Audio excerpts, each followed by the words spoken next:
그때에 분봉왕 헤롯이 예수의 소문을 듣고 그 신하들에게 이르되, 이는 세례 요한이라. 그가 죽은 자 가운데서 살아났으니 그러므로 이런 능력이 그 속에서 역사하는도다 하더라.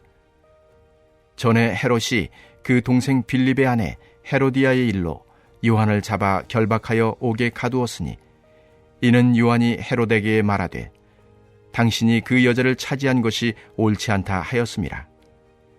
헤롯이 요한을 죽이려 하되 무리가 그를 선지자로 여김으로 그들을 두려워하더니, 마침 헤롯의 생일이 되어 헤로디아의 딸이 연석 가운데서 춤을 추어 헤롯을 기쁘게 하니, 헤롯이 맹세로 그에게 무엇이든지 달라는 대로 주겠다고 약속하거늘, 그가 제 어머니의 시킴을 듣고 이르되, 세례 요한의 머리를 소반에 얹어 여기서 내게 주소서 하니, 왕이 근심하나 자기가 맹세한 것과 그 함께 앉은 사람들 때문에 주라 명하고, 사람을 보내어 옥에서 요한의 목을 베어 그 머리를 소반에 얹어서 그 소녀에게 주니, 그가 자기 어머니에게로 가져가니라. 요한의 제자들이 와서 시체를 가져다가 장사하고 가서 예수께 아뢰니라. 할렐루야! 오늘도 말씀으로 하루를 여는 성도님들을 주님의 이름으로 축복합니다. 오늘도 주님의 말씀으로 힘을 얻고 승리하는 귀한 하루가 되기를 소망합니다. 오늘 말씀은 세례 요한의 죽음을 이야기하고 있습니다. 분봉왕 헤롯이 예수의 소문을 듣고 자신이 죽였던 세례 요한을 떠올리는 장면입니다. 그런데 오늘 본문을 읽다 보면 연결이 잘 안 되는 부분이 있습니다. 바로 2절과 3절인데요. 2절에는 분명 세례 요한이 죽은 자 가운데서 살아났다는 말이 나오는데, 3절에는 요한을 잡아 결박하여 옥에 가두었다고 나옵니다. 즉 2절을 보면 세례 요한은 죽은 사람으로 설명이 되고 있는데, 3절은 아직 살아있는 사람으로 설명이 되고 있는 것이지요.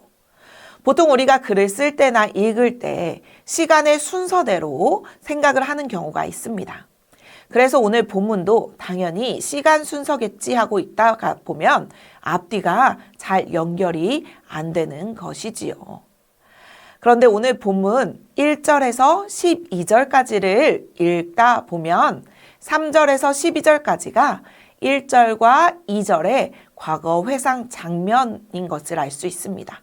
그래서 세례 요한이 어떻게 죽음에 이르렀는지를 설명하고 있다는 것을 알 수 있지요. 우리가 이것을 유의하면서 오늘 본문을 살펴보았으면 좋겠습니다.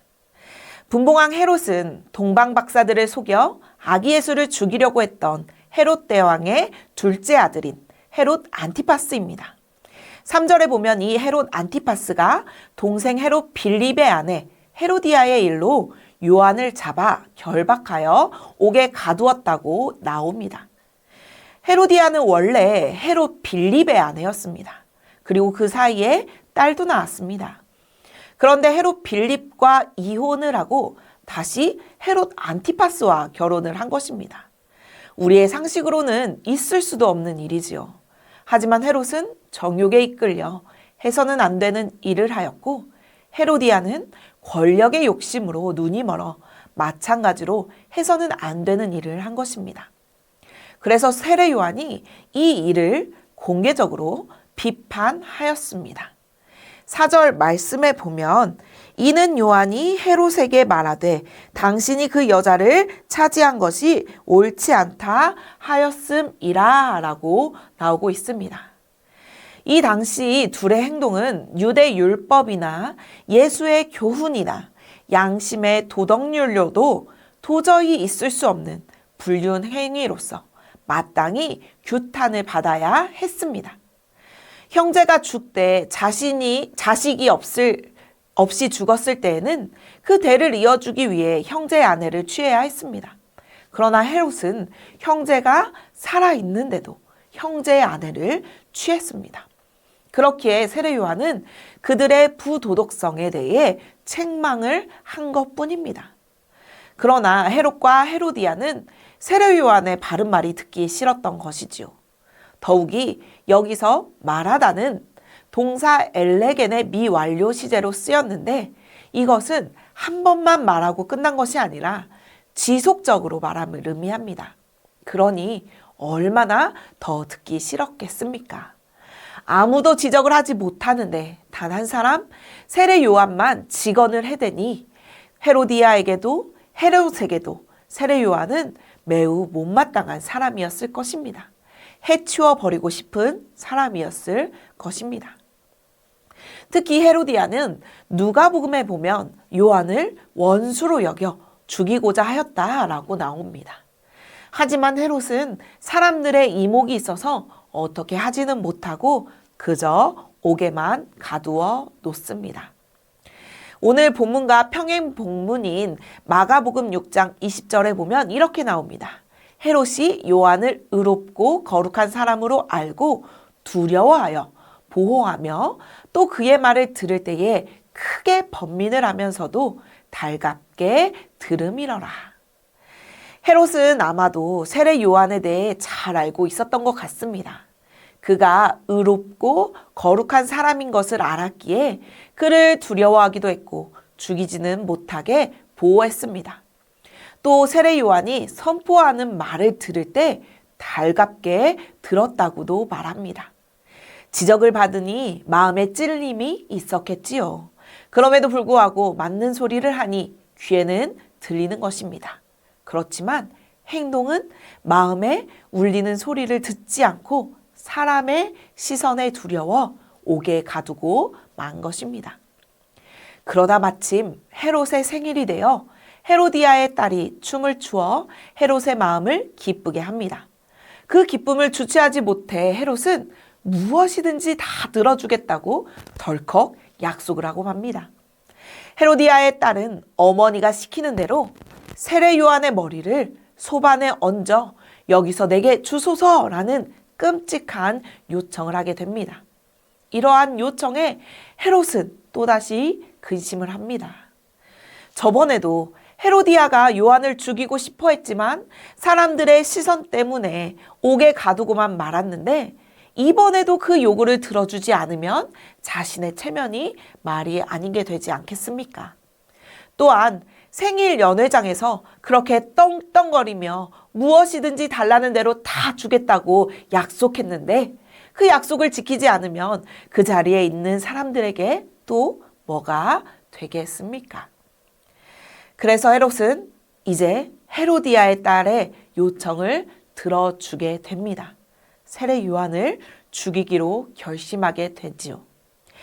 유대인의 법에 따르면 재판을 하지 않고 사형에 처하는 것은 명백한 불법이었지만 헤롯은 그 순간 압박을 견디지 못하고 끔찍한 명령을 하게 됩니다. 헤롯은 하나님보다 무리를 의식하여 진리의 편에 서지 못했습니다. 헤롯을 보다 보면 우리는 또 다른 비슷한 한 명을 생각하게 됩니다. 바로 빌라도인데요. 빌라도도 예수님을 신문했을 당시 예수님에게는 죄를 찾을 수 없다고 말하면서 그냥 때리고 놓아주자라고 했습니다. 그렇지만 무리가 계속해서 예수를 십자가에 못 박으라고 하자 물에 손을 씻으며 나는 무죄하니 너희가 당하리라 라고 말하며 뒤로 물러납니다. 헤롯과 빌라도 둘 다 사람들의 시선과 체면 때문에 불의한 일을 저질렀습니다. 우리 역시 많은 경우 다른 사람들의 시선을 의식하다가 불의한 일을 행한 적이 있을 것입니다. 하지만 신앙인들은 언제나 하나님 앞에 바로 서야 하는 사람들이어야 합니다.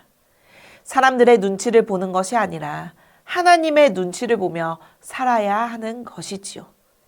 하나님의 시선을 의식하며 그분이 원하시는 대로 살아가는 것이 진짜 그리스도인의 모습이고 진짜 하나님을 믿는 참 신앙인입니다. 우리 모두가 날마다 하나님의 말씀에 귀 기울이고 하나님의 시선을 의식하며 살아가기를 주님의 이름으로 간절히 축원합니다. 이렇게 헤롯은 사람들의 시선 때문에 하나님의 선지자 세례 요한을 불의하게 죽인 죄책감에 마음이 그 깊은 곳에 계속 남아 있었습니다.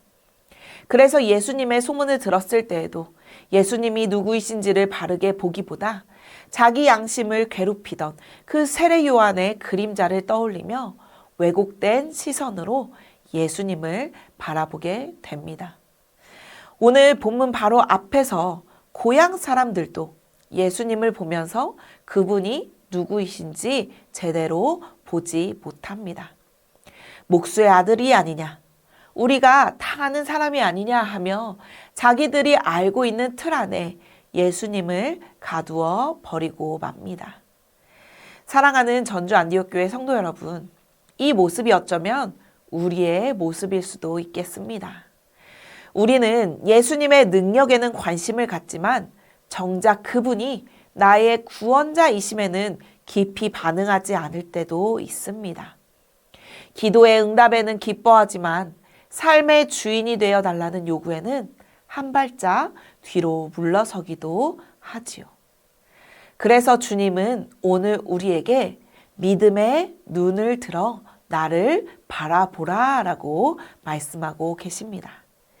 기적을 베푸시는 분으로만 예수님을 바라보지 말고 나의 죄를 지시고 십자가로 가신 그 구원자로 바라보라는 초청입니다. 신앙생활을 하다 보면 우리의 눈이 흐려질 때도 있고 사람들의 시선이 더 크게 느껴질 때도 있지만 그럼에도 불구하고 주님은 오늘도 우리를 포기하지 않으시고 다시 믿음의 눈을 들어 예수님을 바라보라고 우리를 부르십니다. 사랑하는 성도 여러분, 오늘 하루를 살아가며 사람들의 시선이 아니라 하나님의 시선을 의식하기를 바랍니다. 또한 기적을 주시는 예수님이 아니라 나를 구원하신 그 예수 그리스도를 바라보기를 바랍니다. 그 믿음의 눈을 들어 살아가는 저와 여러분들이 되기를 주님의 이름으로 간절히 축원합니다. 이 시간 함께 기도하겠습니다. 하나님, 나의 삶 가운데 하나님의 시선을 의식하며 살아가게 하옵소서.